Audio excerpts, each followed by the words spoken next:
please call the roll. Thank you, Mr. President. Division 1, Shelley Sorsable. Here. Division 2, Keith Dias. Here. Division 3, Frank Donato. Division 4, Rob Harris. Division 5, Marlon Barnes. Here. Division 6, Gary Van Dam. Wayne Chisholm. Here. Oh, thank you. Here. Wayne Chisholm, General Manager present. Matt Knudsen, Assistant General Manager present. Attorney Bill Brunig present. Here. I'm present as well. Yeah, I apologize. Yeah, I think we need to start over. All right, You want to run through it again? sure. Division 1, Shelley Sorsable. Here. Division 2, Keith Dias. Here. Division 3, Frank Donato. Division 4, Justin Lane. Here. Division 5, Robert Paris. Division 6, Marlon Barnes. Here. Division 7, Gary Van Dam. Here. Thank you. Thank you very much. Item 4, period open to the public. If anybody in the audience would like to address the board on any item that is not on the agenda, please feel free to do so now.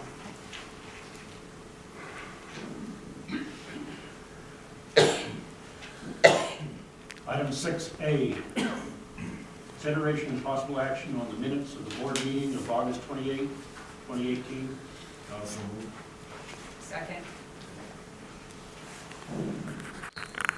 Roll call. Not yet. Is there any discussion or questions on the minutes? We roll call, please. Yesterday morning, and we went over different items, and today we have a presentation on item 7A1, the audit result presentation by Bernie Cox. That will be given by Scott.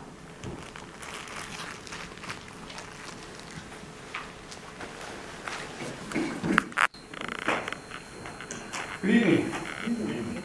Always a pleasure to present this audit. I believe the board has a copy of the audit report in front of them for the fiscal year ended June 30, 2018.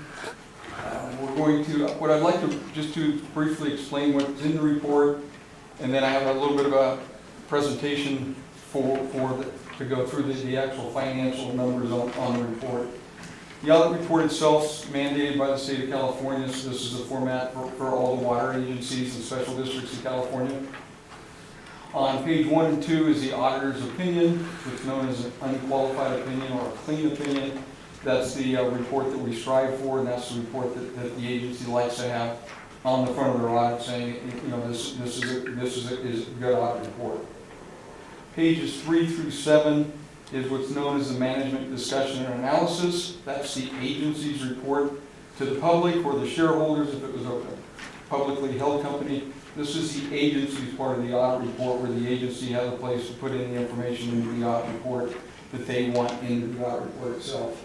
The numbers, the financial information on the audit report, pages 8 through 11, we'll come back and go through some of those numbers briefly, but that's where the actual financial numbers are inside the report itself.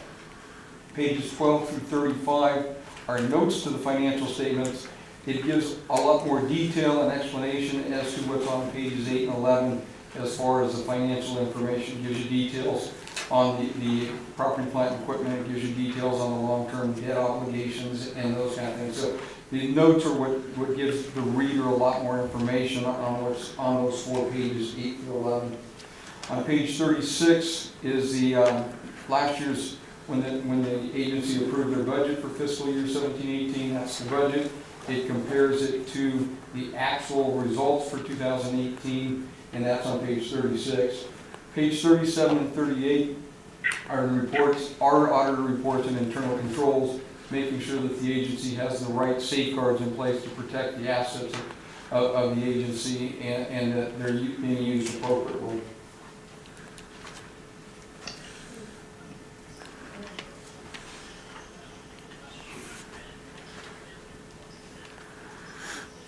So on page 11 of the audit report is the balance sheet or the statement of net position. This lists the assets and the liabilities as of a point in time on June 30th, 2018. As you can see on page 11, the board is responsible and manages $457 million worth of assets. Of those assets, approximately $329 million of that represents the depreciated value of the assets, the property, plant, and equipment. $94 million worth of investments and reserves in the agency to help fund those future obligations that are going to be coming due, not only on the note payments, but also to make sure that the assets, the fixed assets are replaced timely and maintained. Assets, the property, plant, and equipment represents about 72% of that $457 million of assets. Last year, the agency increased their property, plant, and equipment by about $12 million, which is down from the prior year where we expanded to the tune of about $27 million. This slide just kind of graphically for the last 5 years shows how much we've added to our infrastructure or property, plant, and the transmission and those kind of things. You can see in 2017 we had a significant increase in those type of expenditures. The bottom part of page 11, or page 8, is the liabilities of the agency. These are the long-term portion of the obligations that we're using to finance the expansion and those kind of things. 92.6% of the agency's long-term debt is long-term debt, which represents payments in excess of 12 months. The balance of that is what's due in the next coming 12 months. Last year, the agency paid down about $6 million in debt. So it's being reduced pretty significantly each year.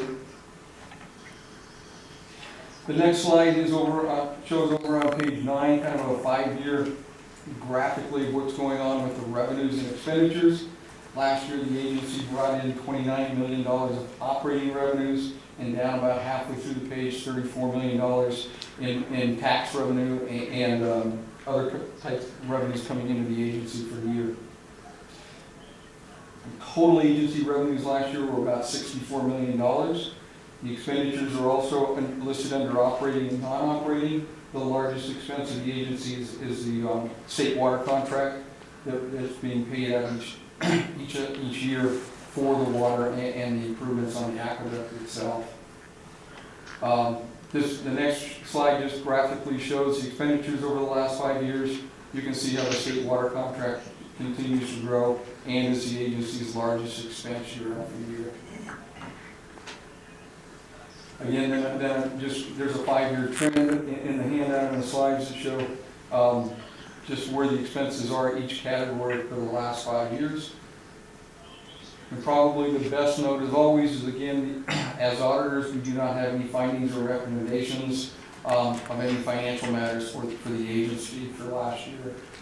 I went through it rather quickly. I'd like to open up if there's any questions anybody has.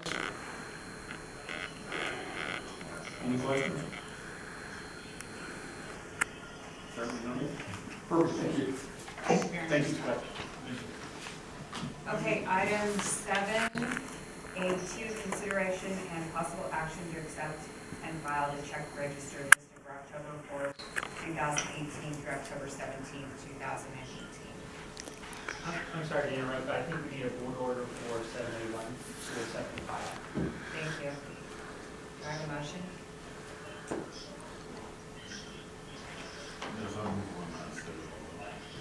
Second. Any more discussion? Roll call vote, please. Division 1, Shelley Sorsable. Yes. Division 2, Keith Dias. Yes. Division 3, Frank Donato. Division 4, Justin Lane. Yes. Division 5, Robert Paris. Division 6, Marlon Barnes. Yes. Division 7, Gary Van Dam. Yeah. Carried. Thank you, Matt, for catching that. Yes, thank you. So moving on to 7A2. Check register. Yes, contained in your board packet is a check register for the period of October 4th, 2018 through October 17th, 2018.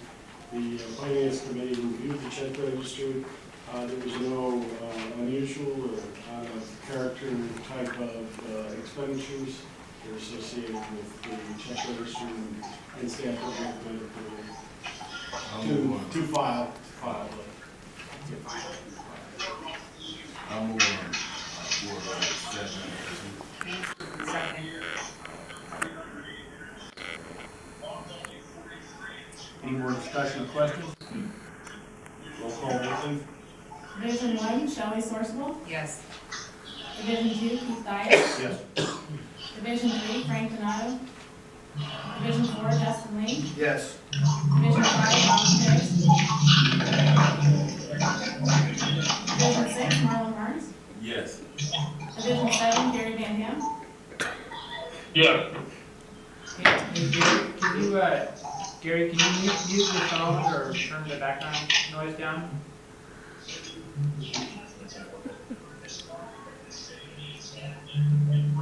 Gary, did you hear Matt? Yes, I voted yes. There's background noise, so if you could either mute your phone or turn off the background noise, that would be appreciated. Okay. Okay, item 7A3, consideration and possible action to accept and file the treasurer's report for the month ending September 30th, 2018. I will provide that report for you. For members of the board, there was no significant changes in the agency's cash and investments and financial position for September. The ending balance of total cash and investments at September 30, 2018 was $87,878,408, which is a decrease of $988,260. The yield to maturity at September 30, 2018 for the total portfolio was 1.963%. It's which is an increase of 0.013%. So we've seen over the last year an inching up of those interest rates from 1% to almost 2%. And the prior month and the average days to maturity was 338 days, or approximately 11 months for all securities. With that, staff would recommend approval of the monthly treasurer's report.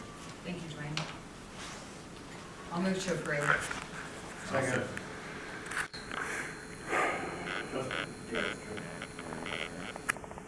Any more discussion? Roll call vote, please. Division 1, Shelley Sourcewell. Yes. Division 2, Keith Dyer. Yes. Division 3, Frank Donato. Division 4, Justin Lee. Yes. Division 5, Robert Pierce. Division 6, Marlon Barnes. Yes. Division 7, Gary Van Dam. Yes. Carried.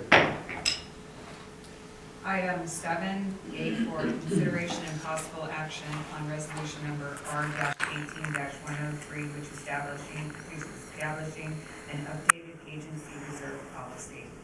And I believe we have a report on this. Yes, we do. Thank you. Okay, this is the draft reserve policy board presentation for 10/23/18.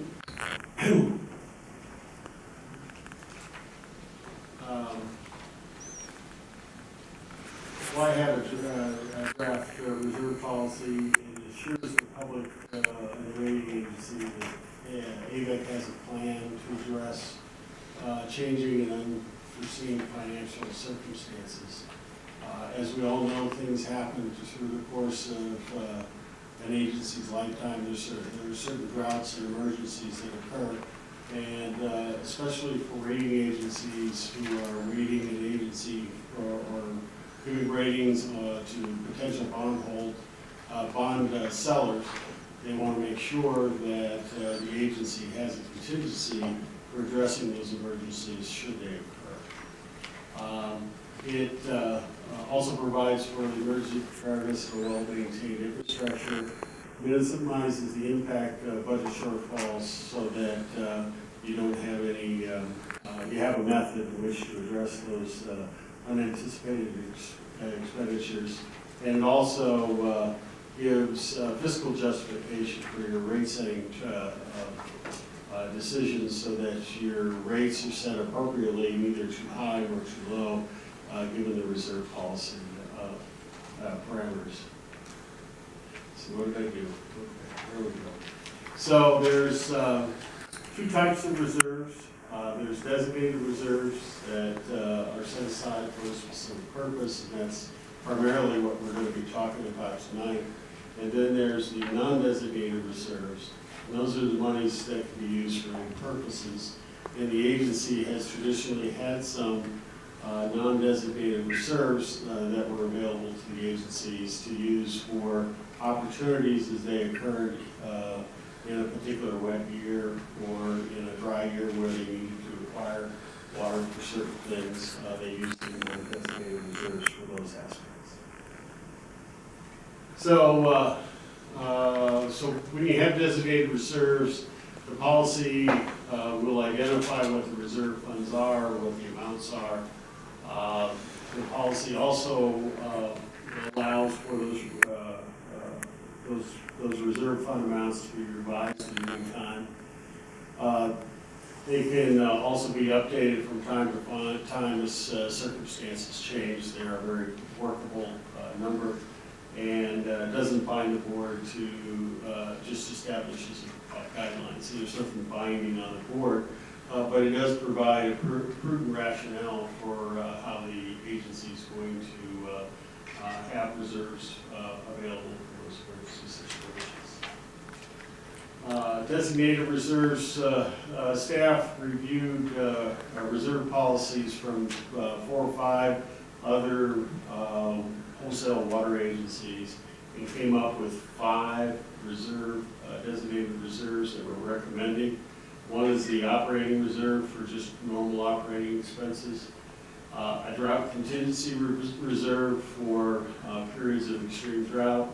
Capital improvement replacement reserve to ensure that capital projects that are begun in one year can be finished in the following year and so forth. Also, probably the greatest, I would say, risk with regards to reserves is the state water contract reserve. This provides monies in advance for unanticipated state water contract costs and increases, and then post-employment benefit liability reserve to ensure that we have no unfunded liabilities. Each reserve has a description of its intended use, reserve level, so it either has a maximum or a minimum in two the reserve amounts, the operating reserve and the last one, which I can't remember off the top of my head, has the maximum and minimum are 100%, so they don't really have a range. And then they all have a funding source and a use of the funds. So if you look at the proposed item here, this is kind of a calculation. The current, I was remiss in not mentioning that the agency currently has a reserve policy of 2 times the operating expense as a reserve for capital expenditures. That seems like a very appropriate floor for the reserve fund, and so we've added that to it so that even though the minimum and the maximum target provides a range for reserve funds, that the floor would be the 2 times the operating budget. This is something that the Finance Committee thought was appropriate to set the ceiling or the floor of what the reserve funds would be. So, for example, you have 12 months of annual budget operating expenses, which in this particular example was $26 million. So you can see that the maximum and the minimum are the same. So you can see in the category, let's see if I can move this over here. Oops, all that stuff. So here's the 26 million. That's associated with 12 months of annual operating, and that's our operating reserve. So we always have a years of operating expenses in reserve. The drought contingency reserve would correspond to a percentage between 7% and 20%. In our case, in most cases, when our groundwater banks are in pretty good shape, our reserve would probably be closer to 2 million. But there is potential that the board at some point, as they go through a budget process, they may choose to have a larger number, but it should be over 20% for contingency. Capital improvement replacement reserve, this would go between the cost for 1 year versus the cost for 5 years, so it could be anywhere from $6 to $20 million. In this particular instance, it would vary based on what the capital improvement program is. And then the state water contract reserve, which is either 50% to 100% of the state water contract amount. So, and then the post-employment benefit liability, that would be 100%. And you can see it's 7.7 million here for each one of those. And that covers all of the liabilities that the agency may have in the future to make sure that those are all future in place. So if you add all this up, you could have a minimum of 54 million, but a maximum of $83 million in reserves. So this would give you different non-designated amounts because your designated reserves are low, non-designated amounts are much higher, and if you have a larger designated amount, then your non-designated amounts would be lower. So, and we've added the two times the expenditure, which is $68 million and 600. So it would be kind of in the middle in between these two. And so that's, in this particular example, that's what that would look like as far as a drought reserve. So we're somewhat consistent in dollar amount to what we've had in the past with regards to reserve amounts. We're not really anticipating expanding those dollar amounts much at all. But by providing those designated reserves, it provides the rating agencies in particular a lot more security that the agency will be putting sufficient funds away to address whatever emergency might come their way, assuring that the bonds are paid in an appropriate way. So that concludes our staff report. We'll be happy to answer any questions that you may have. There is a resolution that was provided on your desk there that has the revision for this floor of 2 times the operating budget. Any questions for Gwen? I'm going to take her. Before we do that, I do have one question. Dwayne, are you recommending then that for the capital improvement reserve, we increase the target minimum from what you've got stated there to be at least 2 times the agency's annual operating expenses?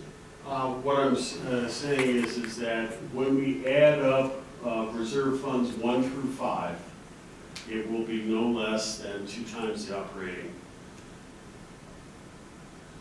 Okay, because the old one had to do with capital expenses only. The new reserve policy has a section for capital improvement, but it also has sections for many other subjects. So, but the standard is that when you add up the reserve for Reserve 1 through Reserve 5, that it will not be lower than 2 times the operating budget, which is what we've consistently had for the last 15 years.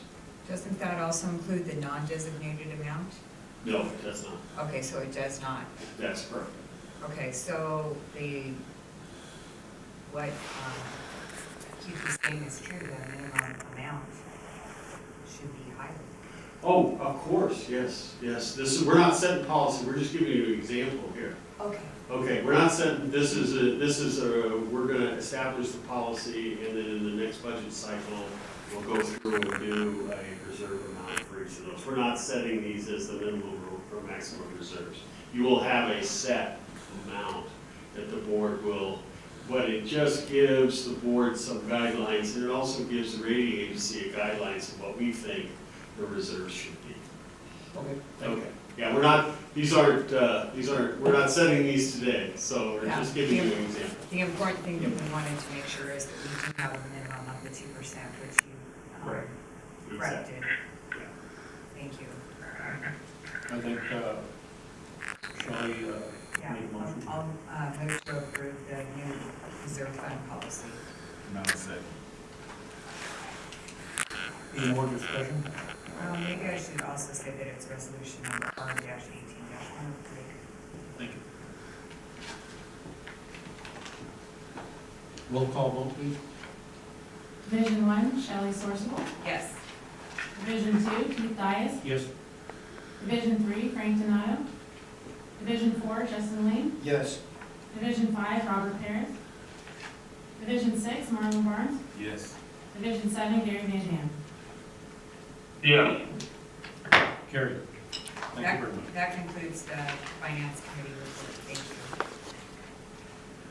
Item 8A, General Manager's Report. Yes. This is the general manager's report for October 23rd. As you can see, the 10-day forecast is sunny and warm throughout the weekend, which is not necessarily good for our beginning season. You can see we're still here at 1 inch. For October, we're going to have to really do something to get up to the 2.9 inches, which is the average. You can see we should see some real improvement in rainfall over the next 4 or 5 months, we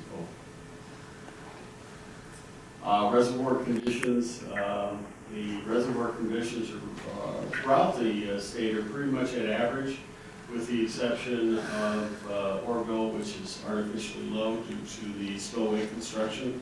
That spillway construction has completed what they needed to in the second year, so they're on time. I can't tell you that they're on budget, but they are on time in getting things completed for that. So what we will see in the subsequent years is an increase in the ability to store water. It won't be as much as it was before the incident, because they're revising their dam operation plan, but it will be pretty consistent to what they've had in the past. And so we'll see more water in the Orville Dam. As far as, here's Lake Oroville, and we're just at the beginning of the year. It's pretty hard to tell, but we're pretty close to where we were last year at this time, which is what you would anticipate given the operations in the dam. Here's the reservoir conditions in St. Louis. We're actually a little bit above average, about 58% storage. So you can see here, this blue line here is the average of what you would anticipate during this particular time of year. And you can see we're above that. And so that's good. Start out for you.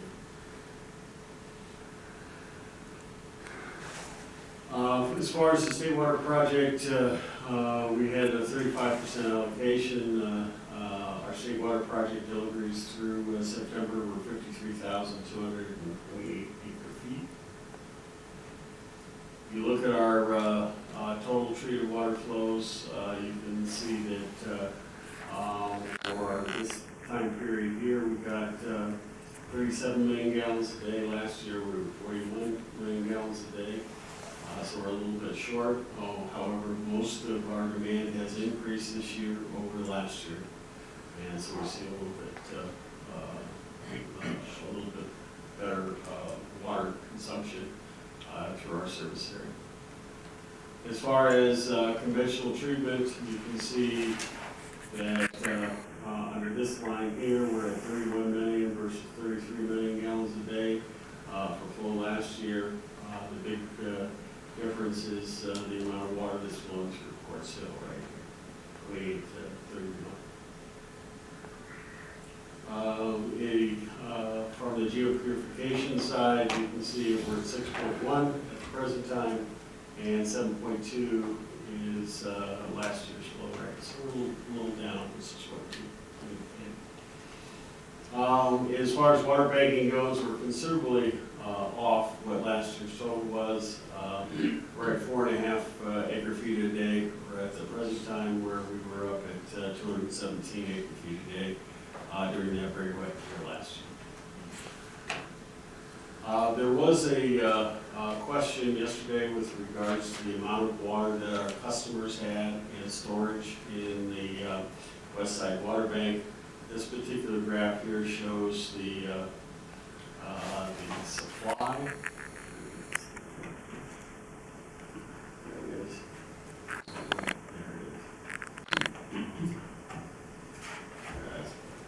So you can see FPL is 810 acre feet, Lake Elizabeth 60, Ellerman is 2, Quartz Hill is 3195. There is no LA County Water Works. They've used all of their water that we had in storage, Rancho Colima, Shafters, Shadow Acres, and White Fence Farm. Excuse me, could I ask a question? Which White Fence Farms is that? Sir, you need to come up to the dais so that we have people on the phone. We need to answer the question, recognized by the board president. So we have a total of 44,994, and Yes, I'm Jesse, I've got a question. White Fence Farms number 3, and I just wondered which White Fence Farms that was. that would be 1 and 2. 1 and 2, so not 2. Correct. So we don't have anything. That's correct. Thank you. Thanks. I have a question. Is this the water that we have that we need to return at some point to others that Yes, that's Director Donner was that's asking about? correct. Okay.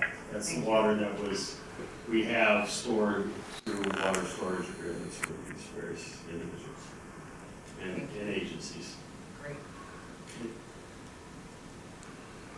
All right, from water quality, we have seen a increase in bromide come through the aqueduct in the last month. And what that is bromide is associated with salt water. Salt water is during the low period here between September and October when there's very little outflow. The amount of seawater that intrudes into the delta is much greater. So consequently, it gets, we get a lot more salt or bromide associated with that salt water into the fresh water that comes through the system. And as such, that creates more difficulty for us for THMs because bromide is very difficult to treat for. So, so we've had some pretty high levels. Good thing is time and a good storm or two will probably solve that problem.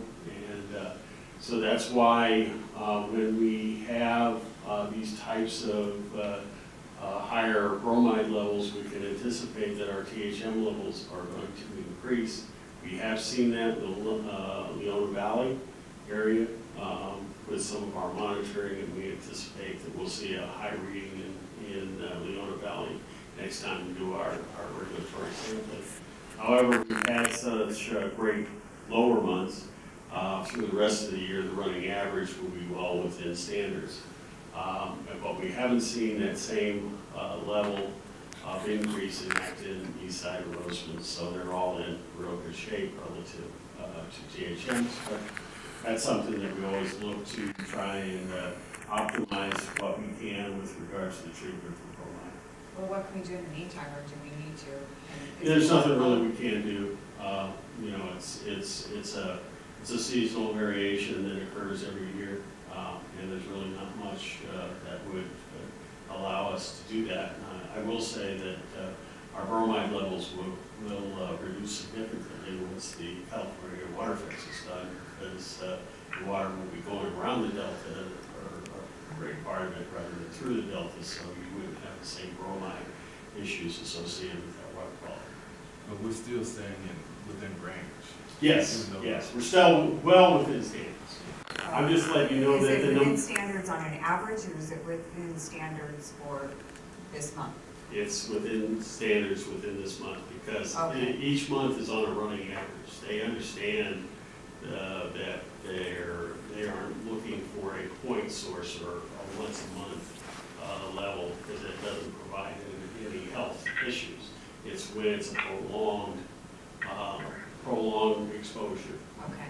and that's how it's working. So you look at it from that point of view, and that's how you try to manage it. Okay. I just wanted to be sure, thank you. Status and updates, we have a water master board meeting on the 24th, which is Wednesday, which is tomorrow.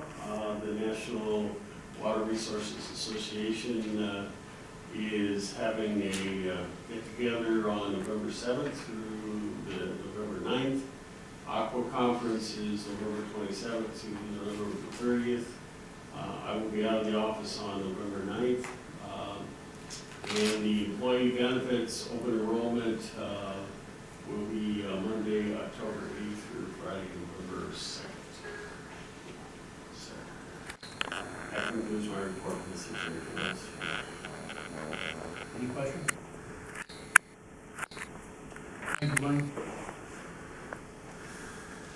Director's report. None?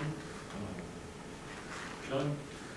I'd just like to report that on Friday and Saturday, I went on the LADWP tour that they have of their AVEK system, and they take you all the way up to Lee Vining, and we made many stops throughout the way to see their different turnouts and such, and we stopped at Mono Lake, and that was very interesting to see the level of the water where it is and where it's been, and the transformation of that lake.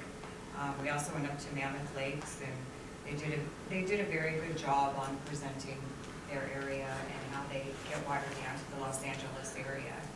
And I did ask one question that I thought was fairly important, is how how they're going to provide water for all the new dwellings and people that are moving into LA. And their general response was they're going to be looking at the people in Los Angeles to conserve even more. So that's going to be one way they feel that they can be able to provide water to Los Angeles. Thank you. Thank you, Shelley. Frank, do you have a report? Justin? Nope. Gary? No. Thank you. Item 11. Ooh, I forgot one thing. Oh, go ahead. I made a mistake on my report. I wanted to indicate and amend the water rates hearing and extend the date that we had from October 23rd to, I think it is, let's see if I got it here right. And it's going to go till I think it's December 4th. December 4th, because you remember we changed our meeting dates, and so the projected public hearing date needs to be changed in order. Thank you. Now, is there a reason to go into closed session? Yes. Do I have a motion? And we go into closed session. Second. Roll call vote, please. I'm sorry, one more correction. We need to do a roll call vote on changing the public hearing date. Okay. As a board order. Okay, do we have a motion to change the date for the hearing from November 13th to December 4th, 2018? Second. Roll call vote, please. Division 1, Shelley Sorsable. Yes. Division 2, Keith Dyer. Yes. Division 3, Frank Donato. Division 4, Justin Lane. Yes. Division 5, Robert Pears. Division 6, Marlo Barnes. Yes. Division 7, Gary Van Camp. Yes. Carried. Okay, we have a motion and a second to go into closed session for items We are on item 4. So, see if I can get to items D, E, F, and G. We have a roll call vote, please.